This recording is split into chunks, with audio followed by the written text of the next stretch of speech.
Hello and welcome back to my channel. Today I will be going over my January wrap-up, which includes 11 books. So let's go ahead and get started. So the first book I finished in January was The Dark Days Pact by Alison Goodman. It is the second book in the Lady Helen trilogy.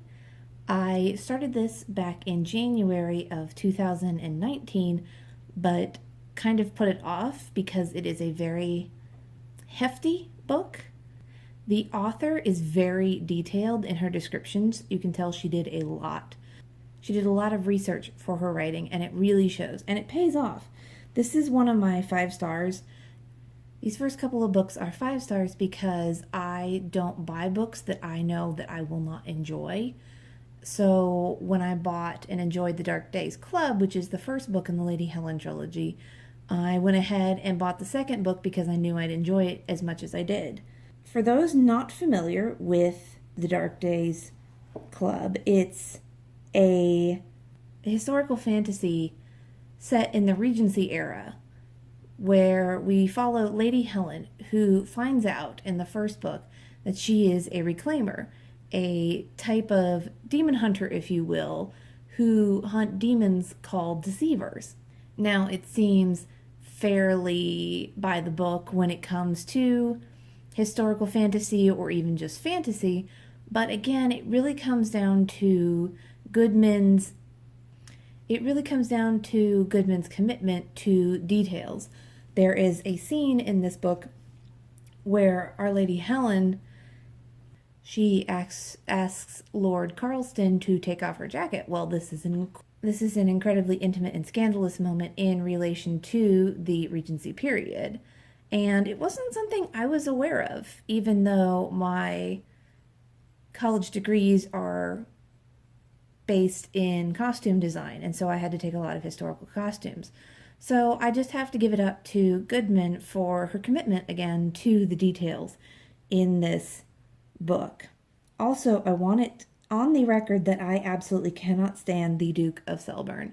He is the epitome of a quote-unquote nice guy. He does not take no for an answer. I understand that this era was, again, very patriarchal heavy. I understand that, but she has told, and by she I mean Lady Helen has told the Duke several times she is not interested, but what it really comes down to, at least in my reading of the series, the Duke is really out to get one over on Carlston because of a past slight. And it irks me on a personal level, but it makes him definitely more of an antagonist than a villain, but it just, oh my God, he's so annoying. I want to throw the book across the room so much. And that just goes to show how much of a well-written character he is. But you just can't help but hate him. And if you don't, I just, good on you, but I literally would have strangled this motherfucker regardless of the time period. A lot of my Goodreads that I might start the month or even the year before are counted towards the current month when I finish them. So my second read of the year was my first audiobook of the year, which was The House of Salt and Sorrows by Erin Craig. It's a new take on the 12 Dancing Princesses, and it's kind of a historical fantasy, but it leans more towards fantasy. And it deals heavily with darker themes, like the main character is driven almost to the point of insanity by these gods of these islands where these girls live. And it's very dark and twisted, which is very exciting, but towards the end, during the third climax, it got a little hard to follow, especially as it was an audiobook. And I like to listen to audiobooks in my car as I'm driving. And so it was really hard to tell what was going on.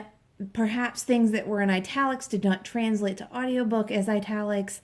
And so it got very confusing, it got very exciting, and it almost got dangerous because I was so invested in what was going on in the book.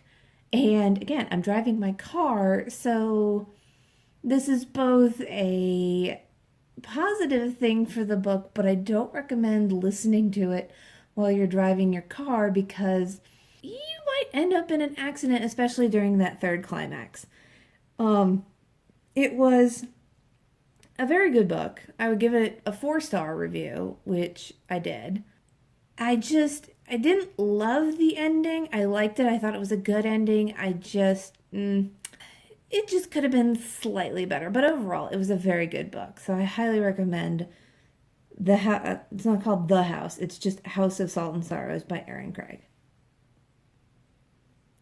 My third book of the year was The Near Witch by V.E. Schwab, which I ended up giving 4 stars. I started this book back in April when the reprint came out. So just a little background information on The Near Witch. This is V.E. Schwab's first published book, which originally came out in 2011 and did not last long on shelves before printing was stopped. So because of her popularity, nowadays they decided to reprint The Near Witch, and I gave it 4 stars because it's still a good V.E. Schwab book. I can tell that this is her first foray, but it is still a very good book. The plot of this book revolves around this town called Near, and our young protagonist is trying to find these children who start to go missing when a young man suddenly shows up out of nowhere, and they start attributing him and the disappearances to the legend of the Near Witch. And it's a bit like a fairy tale. It reads a bit like a fairy tale, which is kind of a nice change. I haven't read a good fairy tale in a long time. This was really just an enjoyable read, especially from V.E. Schwab. Now, the reprint includes a new short story called The Ashbourne Prince, where you can definitely tell that Schwab has matured as a writer. Not that she was ever strictly bad, but you can definitely see that she has evolved in her writing. Again, this is still a very good beginner novel from her, but I can definitely tell that she has grown as an author. My next read of the year was The Toll by Neal Shusterman, which I ended up giving a 5-star on Goodreads. This is the final book in the Arc of the Scythe trilogy, and I have to say it was a very satisfying ending to an excellent series. I would highly recommend this series to anyone. I've even gone ahead and started fan casting in my mind, which I don't normally do, what actors I would like to see in what roles. To give you a bit of background for this series, the world has figured out how to keep people living longer. You are allowed to, quote unquote, turn a corner, meaning you can actually set back your physical age to about the early 20s. And nobody dies in car crashes, nobody dies from cancer. All of that has been eradicated. If you do get hit by a car, you are considered, quote unquote, deadish, taken to a revival center, and brought back. The only way they keep population under control is by a group of people called scythes, and they commit what are called gleanings. No one is ever murdered anymore or killed. They are gleaned, and that is the only permanent way to die. And it follows these 2 apprentices, Rowan and Citra, as they work to become the replacement to Scythe Michael Faraday in the first book. I love this series. I get rich characters. I love to hate the villain in this series and the questions that are brought up. Like, when is it okay? Like, where's the line drawn in the sand, basically, when it comes to a scythe? How benevolent or malevolent is a scythe? Those are excellent questions that Schusterman brings up. This book was particularly good because there are a lot of small details that you hang on to as you read the book that you don't think are going to be important until like much later in the book, when especially during the finale of the book. And it's just a mark of his excellent writing that he's able to do this, and it's not contrived or anything like that. Like, you can tell he definitely thought this plot out and these plot points out. I love the relationship between Rowan and Citra. I ship them from the first book, I ship them through the second book, and I definitely ship them through the third book. I think the surprising come about for this series was my love for the character of Grayson Tolliver, who in the second book, Thunderhead, the book even tells you he's not a remarkable person. He never strove to be a remarkable person, but he becomes so much more. He becomes something so grand, and he's still such a good character. He never gets a big head. He never gets caught up on himself or anything like that. He really comes into his own, and it's beautiful, and he's never corrupted or evil. Like, he still enjoys those fine things, but it's not something he seeks out for himself. It's just something that happens over the length of the series. And I just have to reiterate that this was a very excellent and satisfying ending to an excellent and satisfying trilogy. This was my next read for the year, which is Tunnel of Bones by Victoria Schwab. If you can't tell, I'm a big fan of hers. I even got a tattoo from A Darker Shade of Magic done on my arm. So you're probably going to, over the course of my channel, in the coming years or coming year, what have you, at least the coming months, find that I gravitate towards a lot of Victoria Schwab. So this is the second in her Cassidy Blake series, the first being City of Ghosts. And I have to say this was definitely a solid improvement over City of Ghosts. The plot of the book revolves around a young girl named Cassidy Blake who fell into a frozen lake or river, I can't remember which, and was pulled out, but she was technically dead for a time. And so because of that, she's able to see beyond the veil, which is the line between our world and the next world. And she also has a ghost friend named Jacob who follows her around. And in Tunnel of Bones, her parents, who are these paranormal hunters, are traveling to different cities around the world. And in City of Ghosts, they go to Edinburgh. And in Tunnel of Bones, they go to Paris. And in particular, the title refers to the catacombs which lie under Paris. And Cassidy's adventures there with Jacob and how she's becoming more comfortable with her powers and her knowledge of this world.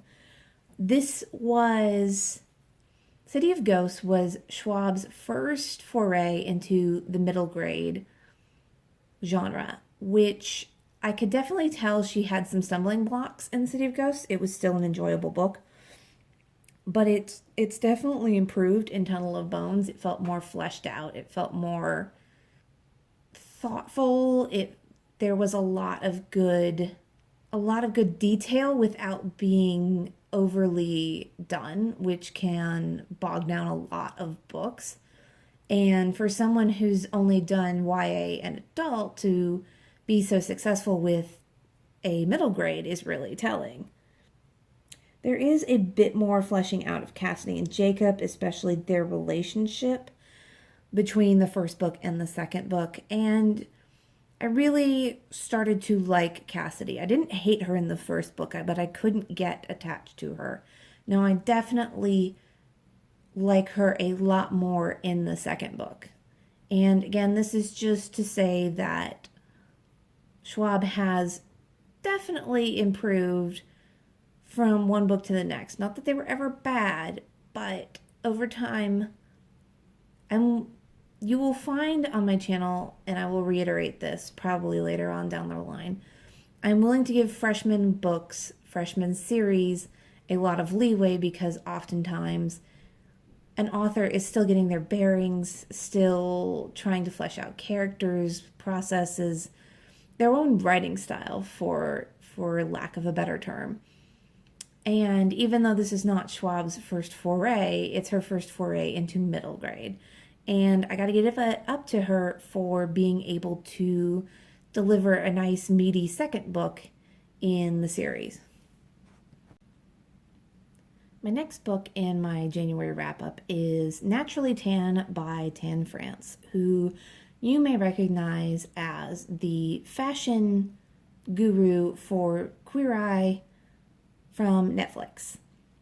And I gave this 4 stars. And basically, it's a memoir written by Tan. It hits important events in his life that helped shape him and his journey. It delivers his usual humor and wit, which makes it very delightful to be able to go along with his family, and he's sharing a lot of his personal stuff with the wit that you come to love and the dry humor, that very British humor that he's so well known for in the written form. The reason I gave this a 4-star is because the structure could have used a little more editing, especially the first chapter. It was almost a stream of consciousness, which took me kind of out of the book for a while, because he would jump from thought to thought. And it wasn't until I got to the second chapter that things started to finally calm down and I was able to get into the story. And there are points throughout the book where structure editing definitely could have come in handy, but the substance of it, the plot and the memoir and the important parts of his life, I don't think needed to be changed or altered in any way, just how they were delivered. Otherwise, it was very excellent. I don't generally read memoirs or biographies. People generally do not have a tendency to write them as exciting. It's almost, again, stream of consciousness, and I already deal with my own stream of consciousness, and that's boring. But I give it up to Tan for being able to bring his own brand of the French tuck, if you will, to the written form. So my next read of the year ended up being my first mediocre read of the year, which is Ransom My Heart by Meg Cabot and supposedly the Princess of Genovia, Mia Thermopolis. Technically, this is a reread for me because I read this probably 10 years ago after I had gone through the entirety of the Princess Diary series. And more or less, this book is supposed to be written by Mia with help from Meg Cabot. It's mentioned in the final book of the Princess Diaries series. And so I was interested in it. I was trying to remember what happened in it because my memory was skewed with what I reread this time around. And I have to say, I was disappointed with it because it was not nearly as good as I remember it being. Unfortunately, it's too much like a traditional romance novel, which seems a little off considering some of my best guilty pleasures and guiltless pleasures are romance novels. But for this one, our hero immediately is attracted to our heroine upon first seeing her. I mean, the descriptions are flowery purple prose bullshit. And I was like, oh, I'm going to have to deal with this for 300 pages. And that might not seem like a lot, but the typeface is very, very small. So it's a lot of just insta love from his point of view. And then she's supposed to be this strong, independent woman. And she's 17. And he's 25. And it's kind of gross. And I understand he's coming back from the Crusades, so this is the 12th century, and things are different. But it's still hella gross if you think about it. The saving grace to this series is that there is a lot of detail, surprisingly, in it, especially to social positions and clothing details, surprisingly, like the accurate descriptions of clothing articles and giving them the correct name. But it still is not enough to make up for the mediocrity of this book, and I'm so disappointed. At some point, I will have The Princess Diaries is on my list of books to movies, and I will at least do the first one, if not the second one, because I love the second movie. It's as good as the first one.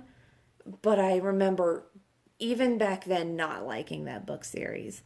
And I probably should have not been as disappointed with this book as I was, but I just remember really enjoying it the first time I read it. So that's why it's mostly a disappointment for me.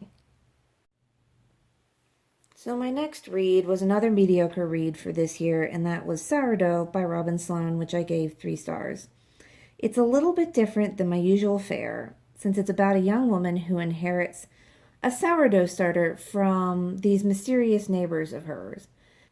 Over the course of the book, it's about her journey learning how to bake bread and interacting with the people around her, and how she started out at an IT job that was kind of soul-sucking, and this bread gave her the opportunity to discover herself and find herself and explore more of San Francisco, because that's where the book is set. It's magical realism, but in so much as the starter is more than what it seems, the sourdough starter. And it takes a lot of suspension of disbelief, which I can do if there's more than just this one element driving the story forward. And I almost DNF'd it a couple times, but it was just slightly interesting enough for me to continue. I would not read it again. The only thing it really made me want to do, and I did, I got up and ate some bread. But that's about it. Like, it makes me want to make bread, but I don't find the story particularly engaging or memorable. So it was mediocre for me. Next up on my slate was The Cruel Prince by Holly Black, which, surprisingly, I also gave 3 stars. Now, I got into YouTube, or not YouTube, BookTube, around the time Holly Black's The Cruel Prince came out. It might have been a year before that, but I do remember the vast amount of hype for The Cruel Prince. Since then, The Wicked King and The Queen of Nothing have both come out, so a lot of the hype has died down for me. And that could be part of the reason why I was not as invested in the book as I thought I would be. It basically follows our main character Jude as she is trying to make a place for herself amongst the Fae court, since she and her twin sister are human and their half-sister is the daughter to the Fae general to the Fae king. It's about her and her relationships with her family and the Fae, especially Prince Cardan. He's just straight up an ass to her. I was expecting more. I felt like the plot didn't really start until halfway through the book. Up till then, it's just a lot of like understanding the characters, which I really felt like we didn't need to spend that much time getting to know the characters. Usually, a good author can get it done in the first 2 or 3 chapters before we start the plot. I don't know, maybe this is all set up for The Wicked King, which is the second book in the novel, and I'm currently reading that. It's not a favorite. Maybe The Wicked King will be. I've heard mixed things about The Queen of Nothing, which is the finale to this trilogy. I think my biggest thought about this book is I will agree with Sam from Thoughts on Tomes that it was nice that there was no person who was strictly good. Everyone had some, not evil, but bad parts to them. They were not all just like holy good and awesome characters. There were some faults to them, which was a nice change. But even still, it was not enough for me to really love this book, which is why it came out to a mediocre, and it came out to be a mediocre read for me. So I really hit my stride at this point with 3-star reads because my next one was another 3-star, which is A Natural History of Dragons by Marie Brennan. I have heard a lot of people praise this book, and I really, really wanted to love it, but I ended up I was conflicted. I wasn't sure if I liked it or if I hated it or what my feelings were, so I ended up going with a 3-star for this. This follows Lady Trent as she navigates the field of dragon study in a Victorian time period. And she and her husband go off to study dragons. Adventure ensues, period. I wanted to love this book so bad. So many people love this book. And it seemed like it would be right up my alley since I love Deanna Raybourne's Veronica Speedwell series. But there's just something about the Speedwell series, probably because Veronica is no bones about being an upset to proper Victorian society, whereas Lady Trent is still following the conventions and the rules. And it really it didn't hit me like I thought it would. I also thought there wasn't nearly enough stuff about dragons, which is what I was really there for. There was a lot of the intrigue and mystery, which is fine. I mean, this book would have been boring otherwise, but I thought there needed to be more about the dragons. And the scientific observations were nice, but it was just thin. Like, it was overall okay. And I was definitely not a fan of how the book ended. That definitely had an impact with my rating. I was deeply, I was no about that ending, which is why I will not be continuing on with this series. I finished this book. It was okay. I will not be continuing on with the series. So the last book I read in January of 2020 was The Haunting of Hill House. I am doing for a book to movie review series, and I have always been rather fascinated by The Haunting of Hill House by Shirley Jackson. And I ended up giving this book 4 stars. I am not a big horror literature fan.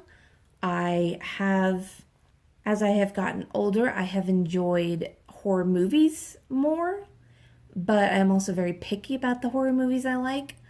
I am not a particularly big fan of horror movies that are all about slashing and gore and guts and blood everywhere.